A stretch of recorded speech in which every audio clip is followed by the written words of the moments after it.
Olá, sejam bem-vindos a essa videoaula. Vamos aprender nela sobre análise discriminante linear, em alguns casos também chamada de discriminante linear de Fisher.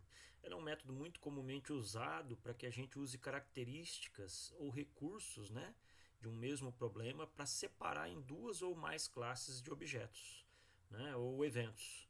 E aí a gente pode, dessa combinação resultante, gerar um classificador linear, e com isso conseguir identificar populações distintas.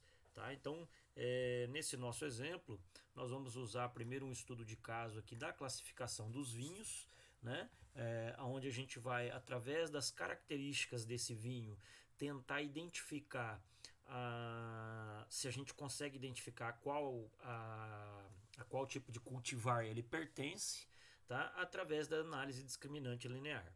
Bom, primeiramente não se esqueçam de gerar o teu script. Eu já deixei todo ele digitado aqui para a gente não perder tempo com a digitação e sim para que eu possa explicar o funcionamento para vocês. Depois vocês podem pausar o vídeo e consequentemente observar o script. Tá? Não esqueçam de através desse botão aqui, dos três pontinhos aqui, ó, encontrar o local onde vocês vão setar, ou vocês vão trabalhar, tá? E aí aqui em More, você clica aqui, ó, e coloca ele como diretório, seta ele como diretório de trabalho, para que vocês possam abrir e salvar todos os arquivos ali que vocês venham a trabalhar. Tá? O meu aqui tem mais, obviamente, porque existem já os scripts das outras pequenas videoaulas que eu estarei fazendo.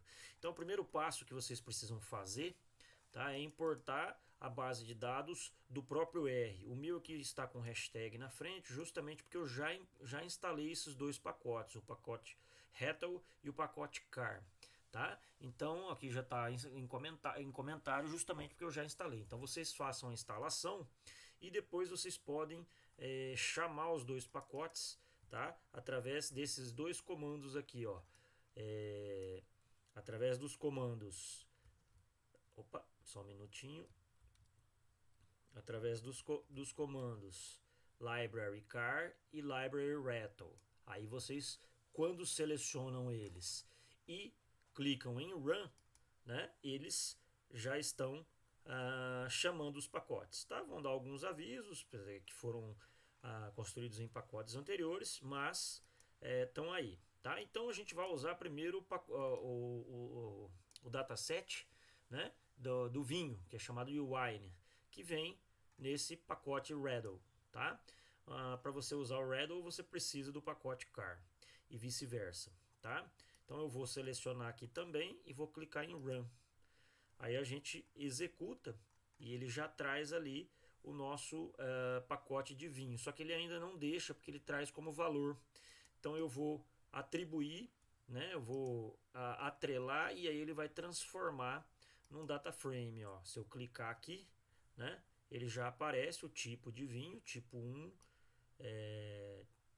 tipo 2, tipo 3, são 3 tipos de vinho, com 178 amostras, aonde tem várias características aqui que são analisadas. Tá? Depois aqui no Help, vocês podem vir aqui no Help, digitar o Wine e ele vai mostrar o que significa esse dataset para vocês. Tá? Ó, aqui vocês clicam Wine, ó. Tá? Então ele vem aqui e explica certinho o que significa cada coisa delas, tá certo? Bom, feito isso, então eu posso também utilizar o comando head, que ele vai nos mostrar, selecionando ali, puxando o wine, que nós criamos o pacote wine, agora ele está aqui como um dataset, certo? E ele puxa o cabeçalho aqui, ó, tipo, álcool, malic, ash, alkalinity, magnésio e assim por diante. Tá? Bom, em primeiro lugar, a gente vai gerar os gráficos para as variáveis de 1 a 6. Tá? Então, aqui de álcool, 1, 2, 3, 4, 5, 6.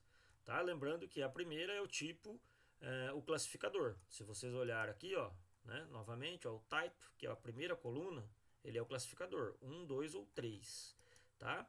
Então, voltando aqui, a gente vem aqui no Scatter Plot Matriz e vou selecionar de 2 a 6 e não de 1, porque o 1 é a nossa variável tipo.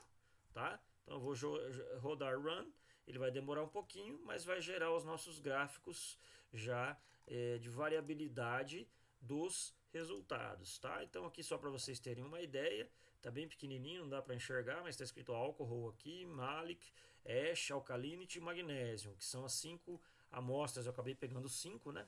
Tá? De 2 a 6. E as variações que acontecem apenas para a gente identificar o comportamento das nossas amostras para os cultivares que a gente tem, tá? Ou quando a gente compara um com o outro. Não é nada muito significativo e que a gente possa usar. Então a gente fecha isso aqui, né? E aí o nosso objetivo agora é a gente encontrar combinações lineares das variáveis originais, que são as 13, né? Concentrações químicas que a gente tem ali, para ver se a gente consegue fazer uma análise discriminante, tá?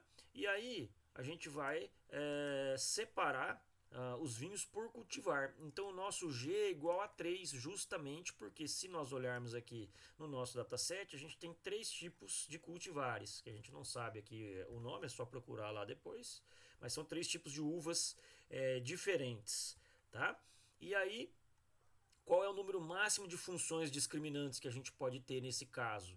Ora, nesse caso, aqui ele acabou mudando, mas é G-1, tá? E P é o mínimo entre G-1 e P. O G é 3, então 3 menos 1 dá 2. 2 e 13, o mínimo entre 2 e 13 é 2. Tá? Então a gente vai encontrar no máximo 2 funções discriminantes úteis para essa questão do cultivar, tá? Usando as 13 variáveis, certo? Bom, a gente pode realizar uma análise discriminante utilizando a função LDA que vem no pacote MESS do R. Tá? Então você vai lá e instala o pacote MESS, que está aqui, né? E aí a gente chama o pacote run, roda o pacote MESS, ele vai dar alguns avisos, né? E aí eu já posso fazer o ajuste, ó, tá? Ajuste.vinho, atribuindo a função LDA, o type sendo o regressor, como os tipos 1, 2 e 3, o til e ponto, significando que eu vou usar as 13 variáveis, e o dado, né, vem do whine lá que a gente está ali. Vou deixar ali o cursor no final e run. Pronto, ele já fez o ajuste aqui. Se eu abrir, não vai fazer muito sentido para a gente, tá? Porque ele gera uns resultados meio diferenciais. Então, para a gente verificar o resultado, a gente basta chamar a variável que a gente atribuiu, ó, e ele nos dá o resultado aqui. Então eu vou aumentar aqui para que a gente possa observar. Tá? Então a gente tem aí, ó, 33% do tipo 1 de dados, 39,8% do tipo 2 e 27, quase 27% do tipo 3. Aqui estão os grupos das médias, então percebam, ó, que para o grupo 1 o álcool teve média de 13,7, no grupo 2 média de 12,2 e no grupo 3 de 13,15, sendo discriminados, né? E assim por diante para todas as outras variáveis. E aqui, pessoal, a gente gera 2 funções discriminantes. Uma que é LD1, que você vai usar para encontrar os resultados de 1 e 2, e a outra que você vai utilizar para encontrar os resultados de 2 e 3, entre os grupos 2 e 3. Então você acaba tendo coeficientes diferentes nesse modelo aqui gerado pelo R, dependendo do seu grupo.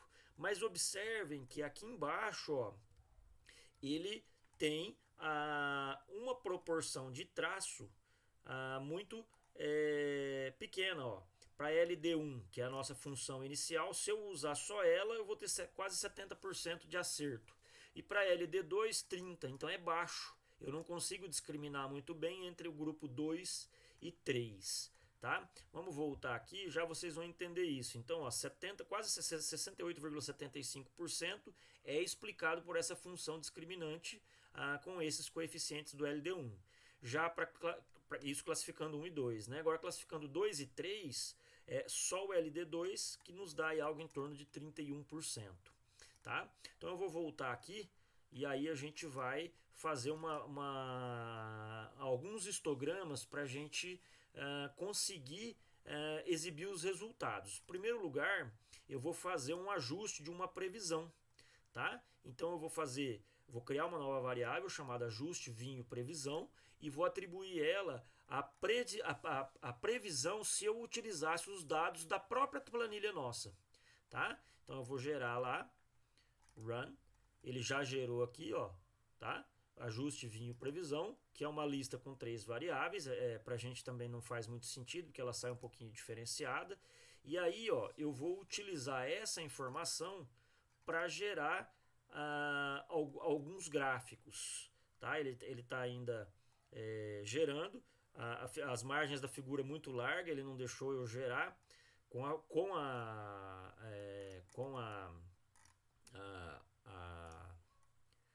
a função 1. Vamos tentar com a função 2. Também não. Eu vou tentar fazer um ajuste. Então já encontrei o erro, tá? O erro aqui na verdade é relacionado a eu ter aumentado o zoom da tela e ele não permite gerar. Então vejam que aqui nós geramos, eu vou dar um zoom agora. Então aqui, ó, eu vim aqui diminuir o zoom da tela, vocês podem observar que ela ficou menorzinha, tá? Aí ele permitiu eu gerar porque ele estava dizendo que as margens eram muito pequenas. Então eu dou o zoom aqui, ó, e a gente consegue enxergar. Então vejam que entre o grupo 2 e 3, ó, com a função 1, você consegue observar uma separação bem contundente, ó, tem apenas uma pequena faixa aqui onde eles se encontram. Mas entre 1 e 2, ó, existe uma penumbra muito grande aqui, que é aquela penumbra que a gente falava em sala de aula.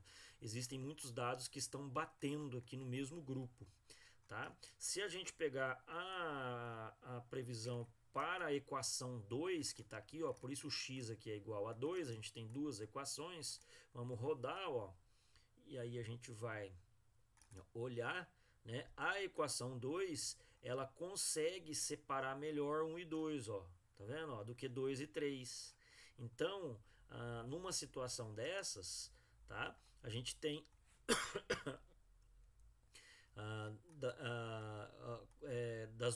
usando as duas funções, né? Então a gente pode fazer um gráfico plotando usando as duas previsões, né? E aí a gente faz o diagrama, ó. Vamos rodar aqui, ó. Tá vendo, ó? Então ele já faz ajuste da previsão para x1 e para x2. E aqui eu vou colocar nesse nosso caso, né, a legenda, tá? Então deixa eu trazer até aqui e rodar a legenda. Olha lá, ó. Então o que é 1, vamos dar um zoom aqui, né, ó. O que é 1 ele previu como 1 e o que é 2 ele está prevendo como 2 aqui, ó. Tá vendo, ó? E obviamente tem alguns que acabam invadindo, né? Mas já existe uma previsão bem clara aqui, né? Ó, entre o 1, o 2 e o 3, tá? Então, aí com isso, a gente consegue fazer o resultado das duas melhores, das duas melhores funções discriminantes que a gente obteve até agora. Então, observem, né, que a gente separa os cultivares 1 e 3 muito bem, mas não foi o que eu falei ali em cima. Tá? Então, para a gente utilizar essa circunstância, o ideal é que a gente utilize realmente o resultado das duas equações. Tá? O R sempre vai dar esses errinhos e aí a gente tem que ir buscando. Então, nós temos que utilizar tanto para prever o 1 para 2 e 2 para 3, tanto a equação 1 quanto a equação 2 e verificar o que ela te dá de resultado, né? Então, se eu usar esses coeficientes aqui, tanto faz prevendo 1, 2 ou 3, e usar esses coeficientes aqui também prevendo 1, 2 ou 3 para o mesmo caso. E aí ver o que aponta um e o que aponta o outro. Né? Aí, obviamente, se cada um apontar para uma categoria diferente, aí a gente tem uma penumbra. Agora, se os dois apontarem para a mesma categoria, é sinal de que realmente existe uma probabilidade muito grande desse novo cultivar ser esse encontrado. Espero que tenham gostado. Vou deixar o script na página. Obrigado pela atenção.